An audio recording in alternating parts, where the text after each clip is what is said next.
ছোট্ট সোনামণিরা, এখন আমরা শিখব ব্যঞ্জন বর্ণ।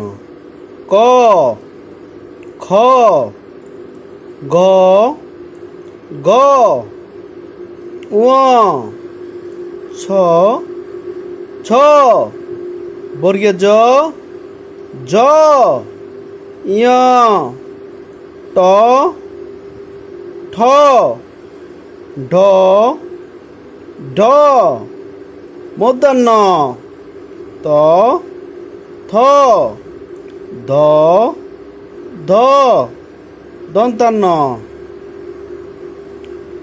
ক, খ, গ, ঘ, ঙ, ছ, ছ, বর্গীয় জ, জ, ঞ, ট, ঠ, ঢ, ঢ, মূর্ধন্য ত, থ, দ, দ, দন্তান্ন।